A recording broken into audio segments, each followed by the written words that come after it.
Today's video is sponsored by the team at asicjungle.com. Has your team taken crypto mining to level 10, secured a brand new facility, and now ready to outfit your facility with mining hardware? ASIC Jungle has you covered. ASIC Jungle is one of the largest crypto hardware procurement partners in the industry, with some of the best manufacturer relationships out there. Their discounted pricing proves it. Some of their team's favorites include the Bitmain Antminer S19J Pro and the WhatsMiner M30S series. ASIC Jungle is a leading player in the mining hardware space with its top-tier brokerage services. Learn more by following the link in this video description to ASIC Jungle. This here is a 35-pound brick.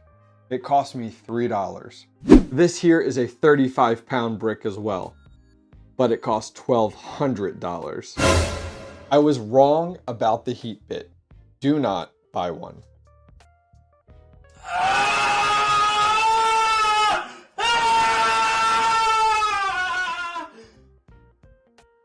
So 5 months ago, I sat on this very couch and I unboxed the Heatbit, I set it up, and I promoted it as this awesome heater that also mined Bitcoin. Well, I'm sorry, but I made a huge mistake. So this thing right here is a total piece of and I don't recommend it at all. I want to be entirely transparent with you guys. I did not receive any money to review and promote the Heatbit in the past. However, I did receive one of their Heatbit units in exchange for a review video. But that video is no longer on my channel because I cannot recommend or support Heatbit to my community. I cannot stress enough, don't buy one of these things. But before we go ahead and jump into story time, stay tuned, because afterwards, we're gonna go ahead and crack this thing open and find out why it sucks so bad. All right, you guys got your popcorn, you got your soda, you settled in, you ready to go? I don't know, you might need a beer or a shot after this one. So, got some notes here. I wanna make sure that we're fully transparent. We have all the details available to us. I'm gonna kind of jump through this a little bit because I think a lot of this will explain how I'm feeling and why I can't recommend this unit or the company at all anymore. And then afterwards, we're gonna open that Heatbit up back there. And I wanna take a look because I'm super curious. All right, so let's go back November 18th. On November 18th, 2022, yeah, that's 2022, back quite a few months ago, the team at Heatbit, their marketing team, reached out to me and we discussed a partnership. And pretty much what we came to was they would provide a unit and I would do a review on it. And in addition to that, they would provide me 5% commission on any unit sold using my promo code, which was about $60 a unit. So jump ahead a few weeks. December 9th, I received the Heatbit. December 12th, I went ahead and put my review video out. I blasted it all over social media and I recommended it to my community. So exactly 2 weeks later, that Heatbit stopped working entirely. You'd power it on, it would run for 2 minutes and then just completely power off. So I decided to reach out to my partner contact at Heatbit, explain what was going on and look for help. 10 days later, I emailed them again and heard absolutely nothing. 17 days later, I emailed them again, heard absolutely nothing.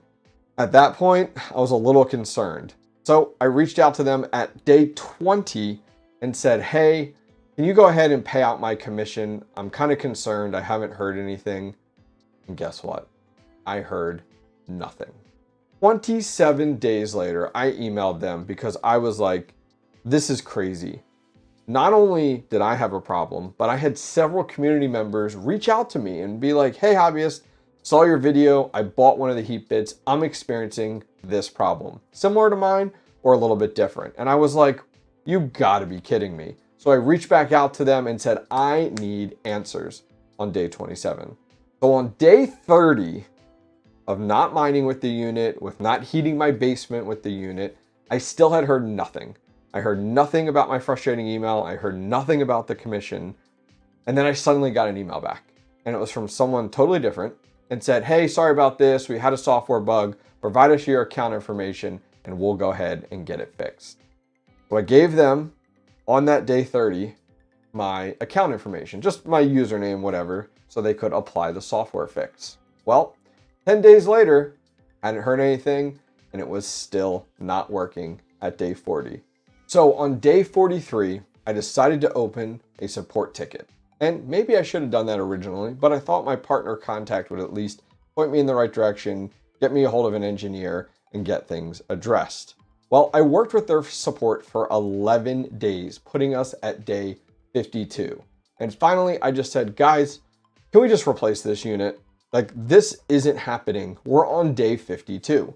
And they agreed to send me a replacement. So on day 58, since my unit stopped working, I received tracking for my replacement. And on day 63, I received my replacement Heatbit. So that was on March 4th, and we were up and running and good to go. Well, guess what? 2.5 weeks later, that Heatbit stopped working. So what was wrong with that unit? Well, something a little bit different. It would power on and it would stay on, but it would just blow cold air and never start mining at all. Guys, I'm done with Heatbit. For the entire 4 months that I had 2 different Heatbits, I only got to actually heat my basement, which was my original intention, for 4 weeks total. And in addition to that, on top of all of that mess, they never paid me any commission. Oh, and real quick, I connected with 2 other content creators in the scene. They had very similar issues and never received a dime of commission from Heatbit. So what do we do now? Let's open this thing up and see why it sucks so bad. So I'm not gonna lie, I totally failed and forgot to turn on my microphone during this entire disassembly of the Heatbit. So you're now getting a voiceover here, but let's go ahead and dive in. So on this unit, you know, there's a bunch of really big panels on the top and bottom, but what I found was there's a boatload of screws on the very bottom there. So I thought, okay, let's start there. Let's start at the very bottom. We have the most screws available to us without taking anything off yet. So there's about 8 to 10 screws on the bottom. We took those off, and there's that massive sticker on the bottom. It's actually kind of holding like those 2 pieces together. I read through it, doesn't have anything about warranty or anything like that. Not that I'm worried about that right now, but took those screws off on the bottom. Then we went ahead and flipped the unit over, and here's one of the really big panels.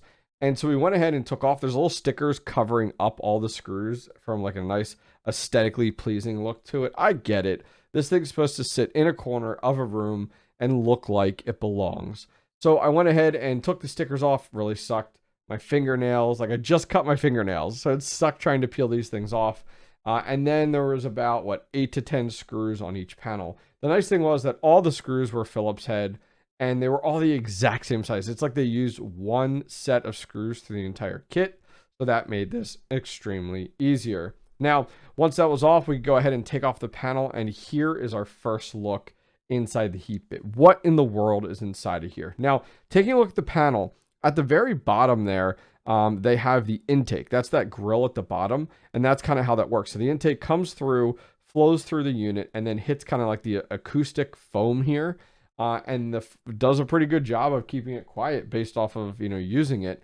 But now looking inside, we have our inline fan, we have our ASIC here, and we also have the shroud system right in the middle for what you're looking at. So was kind of surprised, I mean, I guess I kind of assumed something would be sort of like this inside of here with an ASIC. The ASIC definitely was smaller than I expected. They had this like custom built shroud, which is very common with ASICs with a lot of us miners. And then they have this inline fan, which looks like a giant lamp. Like taking a look at it, it looks like a lamp from this view, but wasn't a lot at this point that I could see. So I'm like, all right, let's take off this gray outer layer. And I thought maybe that would pop off and then I could see the bottom kind of below the ASIC, because everything we see here is ASIC, shroud, inline fan, the exhaust setup. And I thought, and I'll show this to you in a minute, I thought there'd be a fan on the bottom that would push the air through into the ASIC, but I'll show you guys in a minute here. It actually uses a full pull through. It's kind of pulling through the entire ASIC setup. But yeah, so we'll take out a bunch of these screws here, get them removed, and then we'll see if we can take off this gray panel. And we'll go ahead and try it here. We tried to pull this off, and it was just really snug. I was trying to figure out what was going on here, what was stopping it. And then, I pulled up the top, and there's like a boatload of different layers at the very top here. So like nothing was really budging. I popped it, kind of a little force there. That piece pops off, but it's all connected at the top. The whole top of the unit still exists there. So we need to spend some time and take off the whole top. So that's what I'm going to go ahead and do. So we spent some time and we took off the top, but in the meanwhile, it's like, okay, let's remove the other side. So I went ahead, took out the screws on the other side just to get both of those panels completely removed. Also, I was really curious on what we would see on the other side, if it would look identical, if there was anything special there, because there's a lot of components like the computer, hardware, inverters or converters, what would we see? And same thing on this side, some additional cables on this side that we didn't get to see on the other side. We'll talk about those in a minute once we get there. I was like, all right, let's go ahead and remove the gray plastic around the edge as well, just like we did on the other side. And then my hope is like this will go ahead and kind of allow everything to come apart. Now, I'm not going to lie. This thing was put together really well. Like, as much as I am not recommending the Heatbit, I have to give kudos to their engineering team that designed this. Like, they must have put a boatload of time into this, and it was put together really, really well. Everything was thought out, and everything seemed to be really good quality. But I think this $1,200 price point is just going back into all the R&D costs to design these things. Because holy hell, I mean, this isn't just a box. I'm going to be honest with you. It's thought out really well. So have to start taking apart the top. Here's the top. So the air goes through the unit, goes through the inline fan, and then is hitting and going right into that acoustic foam. So that's helping with some of that sound. It hits that and then it's dispersing outward. We then have these kind of grills on the side. So the air comes out of the fan and then it has to exit through those grills. Now I'm going to try to stand this up here and you can look in and look at this. It's like looking into a jet engine. That's exactly how this thing is designed. Like I've seen many inline fans with Vivo Sun and AC Infinity, but this thing looked literally the closest to a jet engine, like that turbine design. But I want to take the top of this off. I need to take more of the top of this unit apart so I could start to get to the rest of it.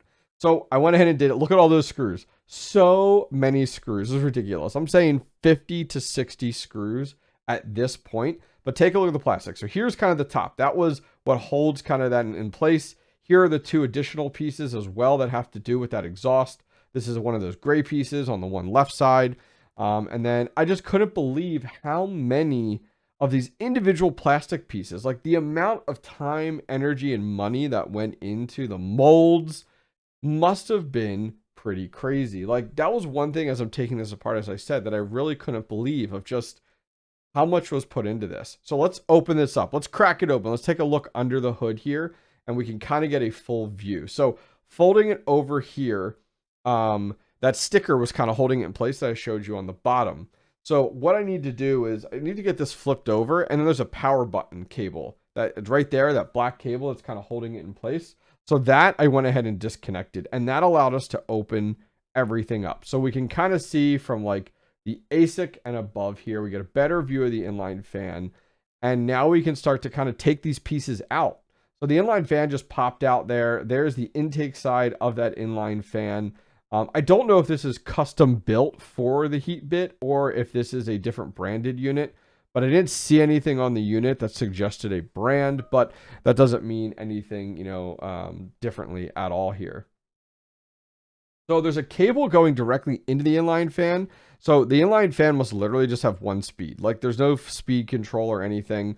It was just one power cable going directly into the inline fan there. Now it did wire over to a spot on the control board. You know how on your traditional ASIC control board, there's a fan port? Well, it wired into that, but it only went to 2 pins out of the 4 pins.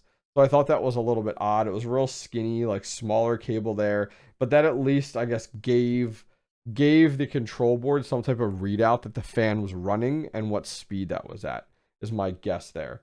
So now I'm trying to figure out, like, how do I see below the ASIC? Like, what does the intake look like? Is there a fan down below there? So I ended up needing to unscrew, there's 4 screws here that attach the intake side of the ASIC to this base. That gray part is like the base, the very, very bottom.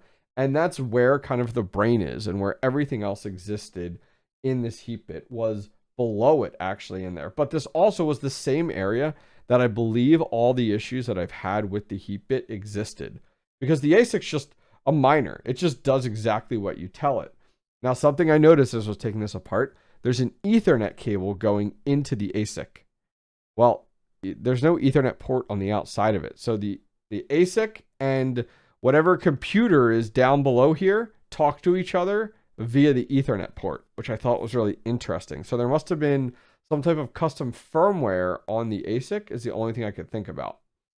Let's see if we can pull this apart. There it is right there. So this is the intake side. So the fans were removed on the intake side. There's that Ethernet cable I'm talking to you guys about. It goes right into the control board. So there must be some type of custom firmware on these. And these units, if you guys are like, well, you haven't told us. So I did some research. These are S9Is and S9Js.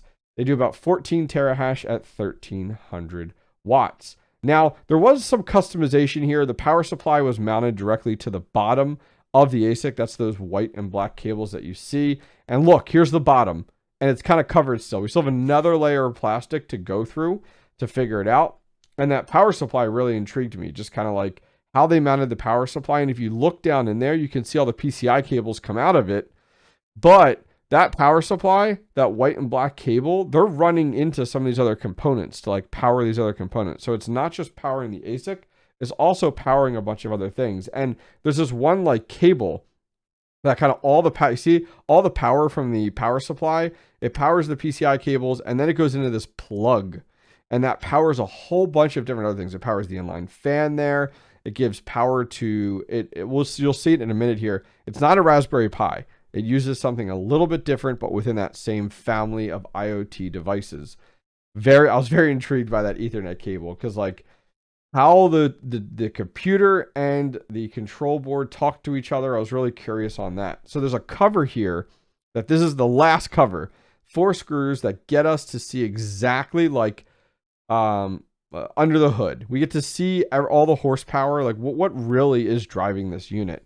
So let's see if we can get this off here. Once we get it off, okay, so that's what we have here. I'll zoom in just a second so you guys can see it. But a lot of little modules and little parts here and there. So the power comes in. There's a little switch on the side that turns the unit on and off. So there's a little toggle switch there.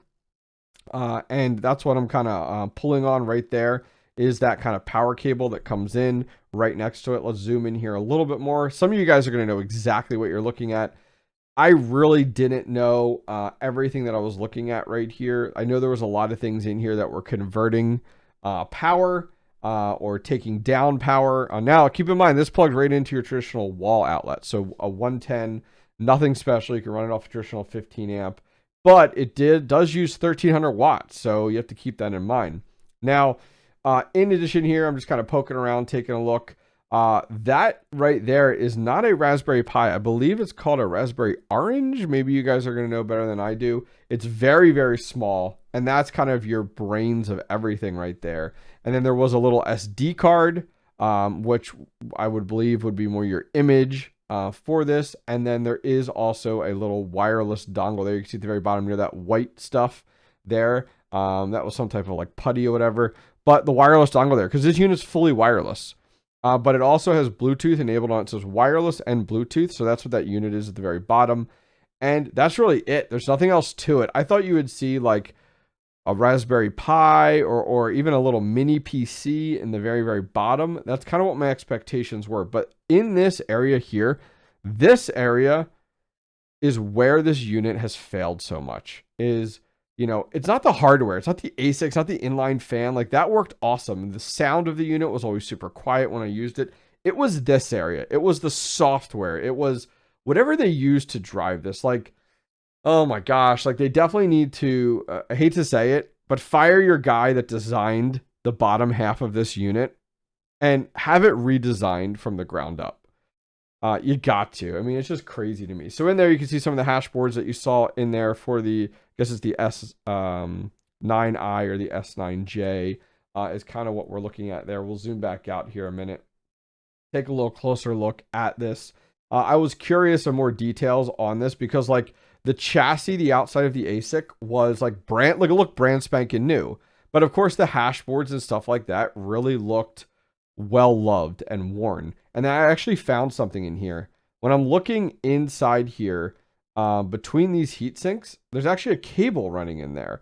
And I'll show it to you guys here in just a minute. I found this like cable running in between the fins of the heatsink. And I'll show that to you in a minute here because I was really curious on like, wait, what is this? Where did this come from? So I'll show that to you guys here in just a second as I start to follow this along. Yep, there it is right there. So this part is on the exhaust side. And you see like that black cable going in between the heat sinks. I was super curious about that. What do you guys think that is? Any thoughts on that? Well, let's see here. I'll get my big head out of the way.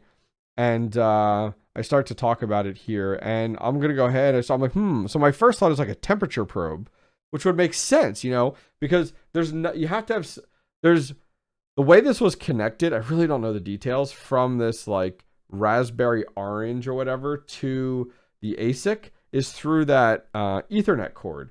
Well, this is what it used. It's a little temperature probe, exactly what it is. But it didn't get any of the temperature readings from the ASIC. They just put a temperature probe on the exhaust side here. I was just really confused by it. Like, it seemed like they had access to the ASIC, but not all the access to the ASIC to be able to pull off, like with an API or anything like that, any pool of data on the current temperatures of the actual unit. Now, on top here, you can see there's actually a control board here. It's a Xilinx control board. I start to take a look at it in more detail here, pull it out, Bitmain, but like all the components looked brand new. The control board looked brand new. The chassis looked brand new. Of course, the power cables and stuff, those look brand new. I guess I was really surprised because my initial thoughts were that these would just be packed full of used units. Now, the only thing that looked well loved was the hash boards. Everything else looked brand spanking new on these. So I don't know if they ended up taking previous S9Js or S9Is and like refurbishing or buying all new components and then just reusing the hash boards, which my understanding is the hash boards are some of the most expensive parts of all of this, of these units, just your ASICs in general, versus what we see here. So I'm going to go ahead and here I actually swap around to my handheld camera to kind of give you guys a different view versus just the up top view to kind of wrap things up here. So let's see, we're going to go ahead and swap over to that camera now. And here it is here. Look at all that plastic and all of those pieces of that unit. I mean, at the end of the day, it's a well-designed box. It's a well-designed, quiet box is what it is. But there is all of that unit. And as I said, impressed by that.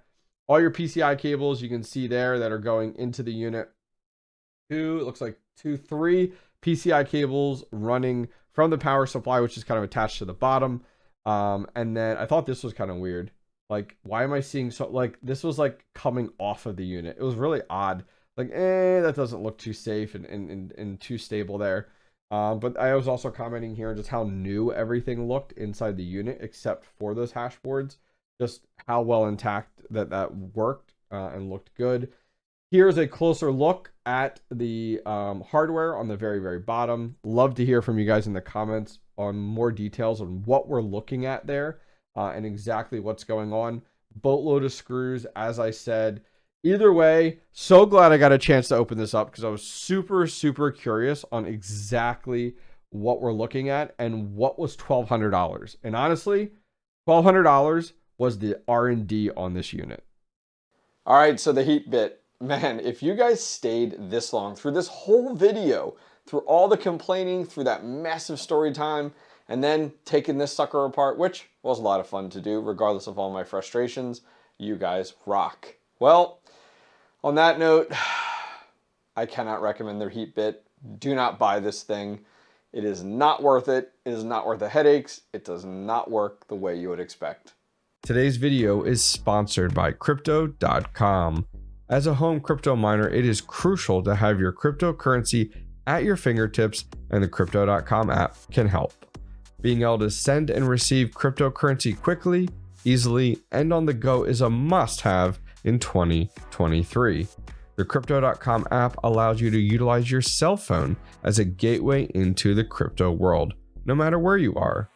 No matter if you're looking to buy, sell, send, or receive crypto on the go, the Crypto.com app has you covered.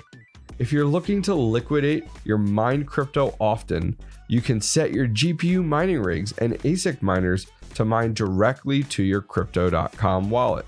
making it simple and easy to cash out quickly. Download the Crypto.com app today and give it a try. No harm in testing it out, poking around, and seeing if the Crypto.com app fits your hobbyist miner needs. Guess what? Use the link in today's video description to support the hobbyist miner entirely free.